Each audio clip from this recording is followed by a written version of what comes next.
Bonjour, une petite vidéo pour continuer notre programme. Nous allons faire la leçon numéro 7 aujourd'hui de cette deuxième année du CM1. Cette leçon numéro 7, elle contient trois choses différentes qu'on va raconter. D'abord deux paraboles. Là, on se rappelle ce que c'est qu'une parabole, ça on l'avait déjà expliqué, mais il faut vraiment bien le retenir, c'est important pour toute la suite.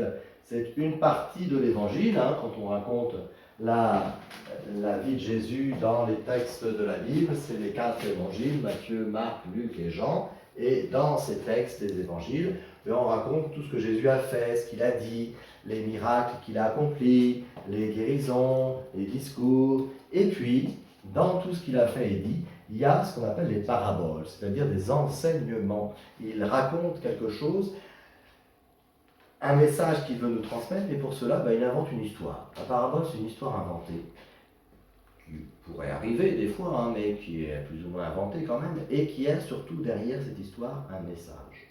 Donc à chaque parabole, il y a deux choses à faire, retenir l'histoire et comprendre l'histoire, retenir le message qu'il y a derrière cette histoire. On avait parlé par exemple dans les leçons précédentes de la parabole du semeur qui sème le grain qui tombe d'abord sur le chemin, puis dans le sol rocailleux, puis dans les broussailles, dans les ronces, et puis finalement dans la bonne terre. Vous vous souvenez de ça? Vous irez y retourner si vous avez oublié.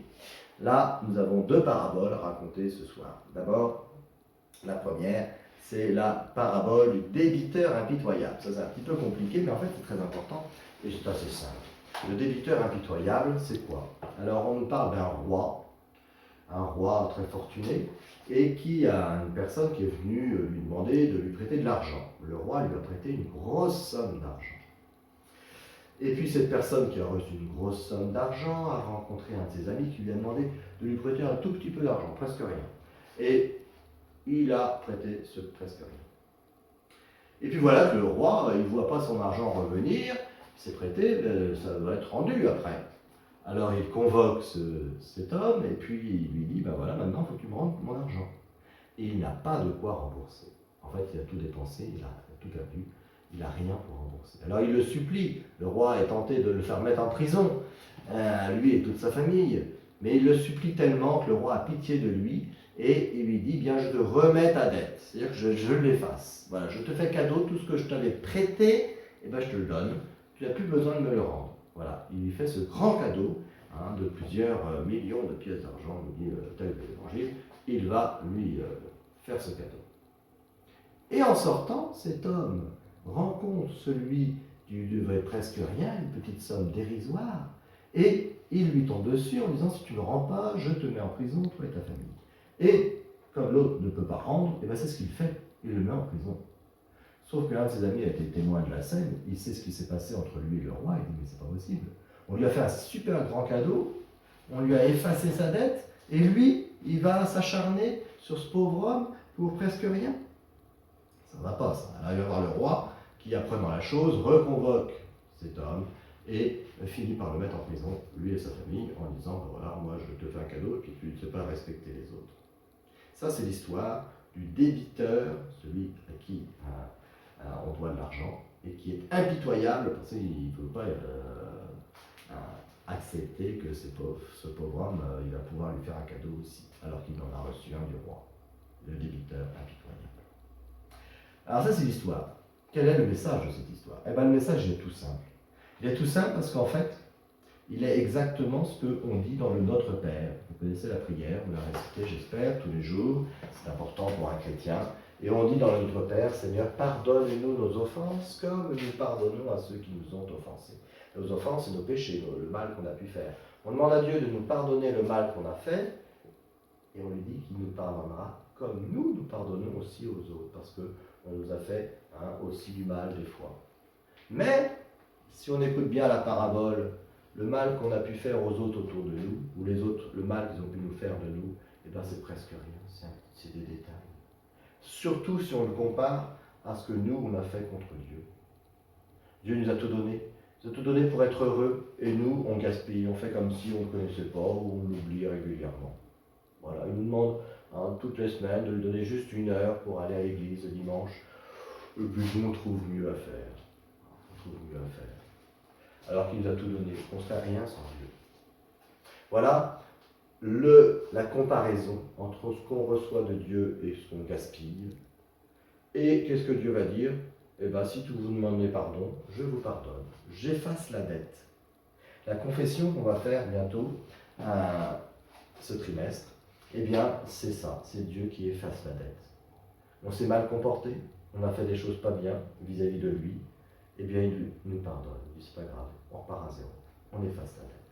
Sauf que nous, s'il nous fait ce cadeau-là, eh bien, il faut au moins qu'on fasse un petit cadeau lorsque c'est nécessaire avec les autres, avec ceux qui nous entourent, et ne pas chercher à rajouter du mal au mal, à chamailler quand on vient nous chercher des noises, et puis en rajouter, puis en rajouter.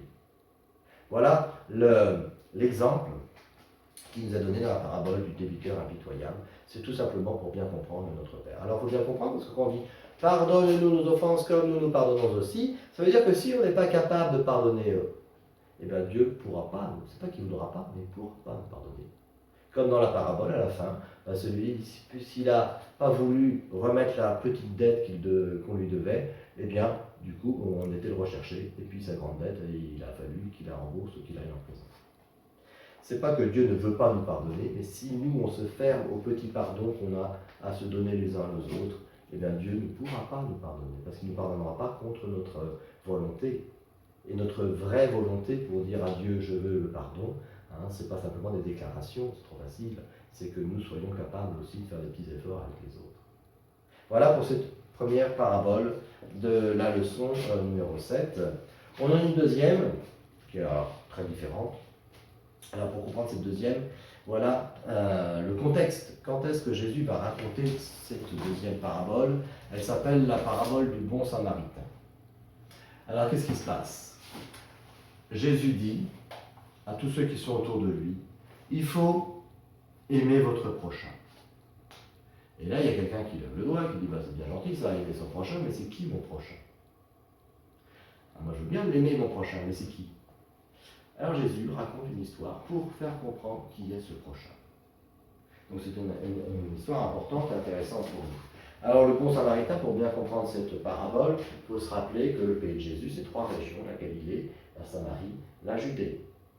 Et on avait expliqué l'année dernière, au début de l'année, que les habitants de ces régions, eh bien en fait, ils étaient très proches, les Galiléens des Judéens. C'était de même origine et ils s'entendaient bien, ils étaient souvent des cousins les uns des autres, comme Marie qui habitait à Nazareth et qui était cousine d'Élisabeth qui habitait à Carême, et ça arrivait souvent. Et donc les gens de Galilée, souvent ils allaient en Judée, parce que la capitale c'était Jérusalem, on y allait au temple. On traversait la Samarie. Par contre, on ne parlait pas aux habitants de la Samarie qu'on appelle les Samaritains et les Samaritaines. Non, on ne leur parlait pas parce que ce n'était pas la même tradition religieuse, ils ne priaient pas de la même manière, ils n'avaient pas les mêmes habitudes, et donc on se considérait étrangers les uns les autres, et on se regardait de loin, on ne s'aimait pas.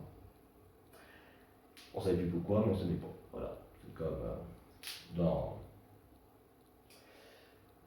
dans certaines habitudes et traditions entre les peuples, ça peut encore exister.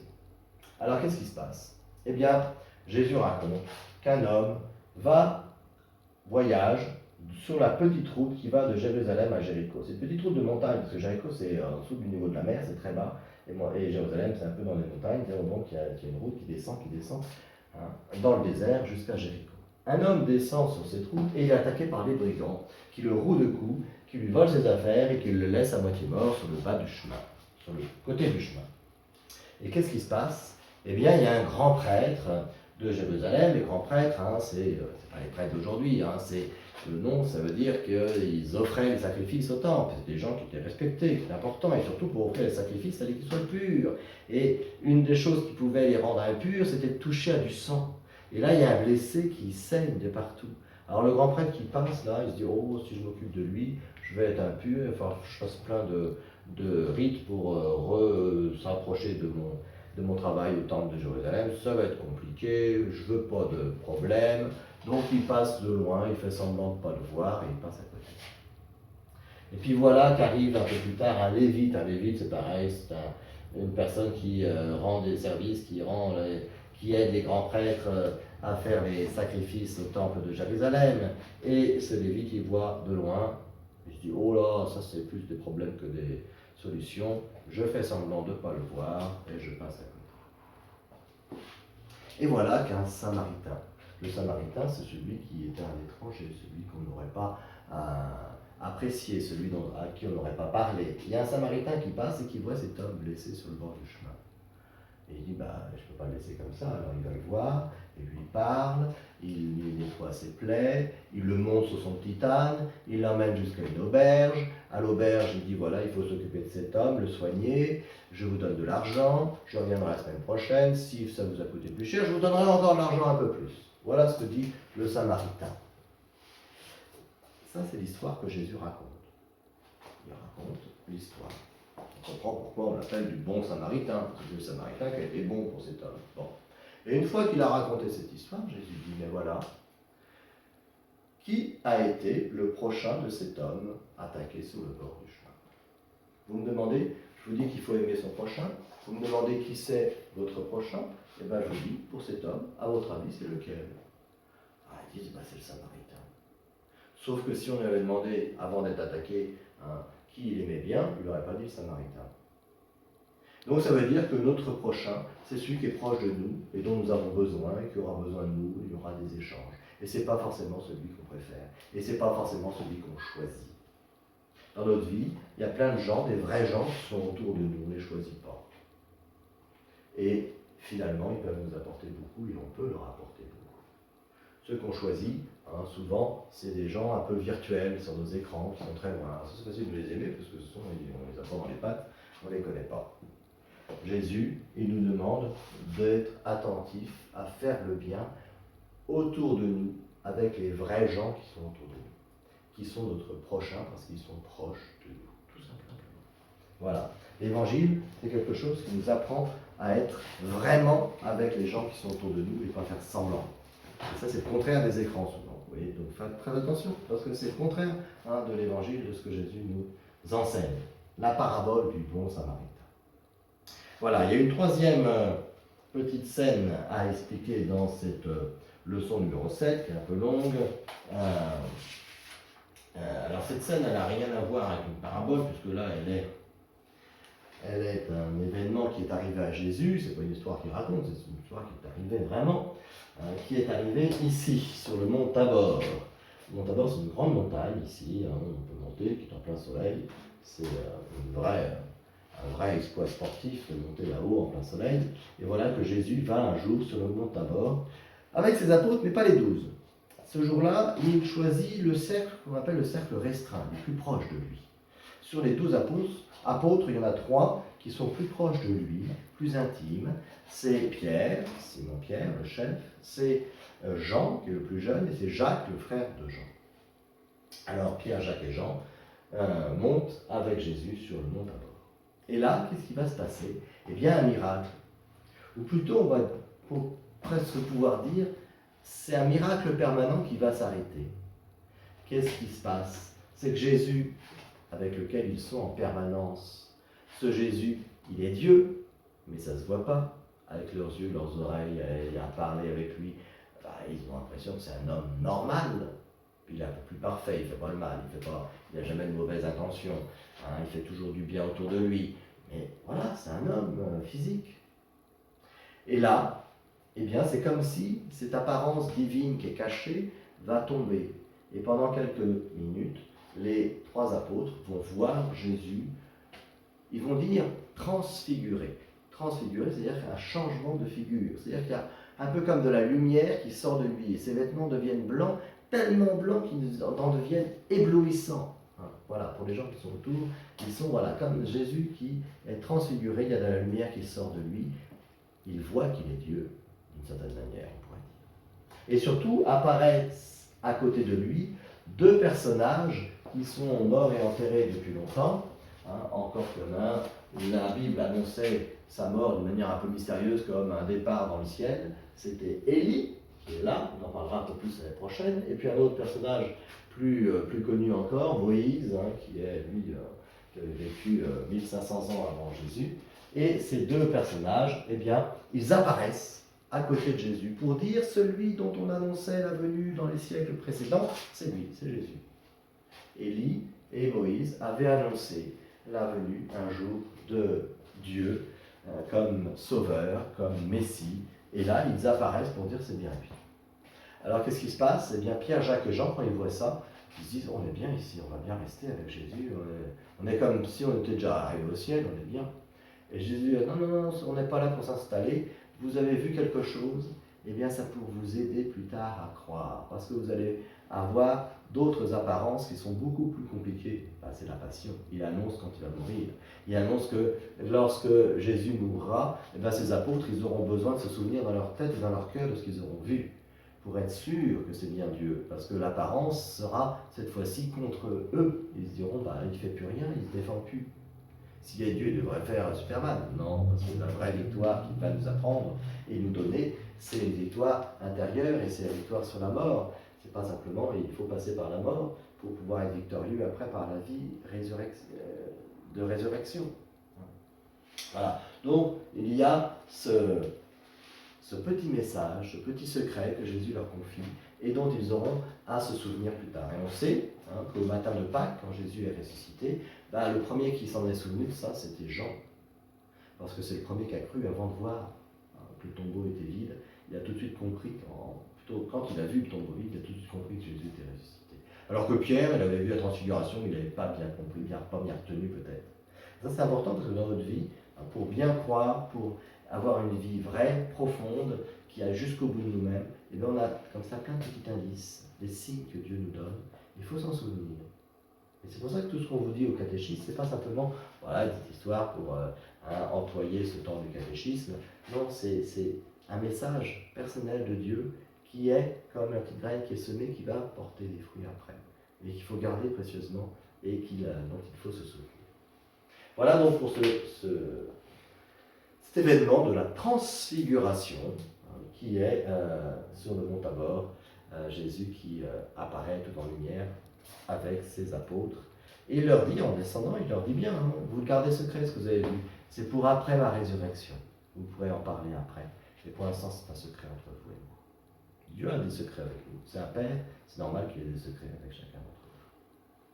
Voilà, donc pour cet événement, sur notre calendrier, vous pouvez regarder sur un calendrier le 6 août, tous les ans, on fête la transfiguration. Un calendrier où vous voyez marqué transfiguration, ou transfigue, parce que des fois le mot il rentre pas sur le calendrier, et bien vous saurez ce que ça veut dire, c'est cet événement de Jésus avec ses apôtres.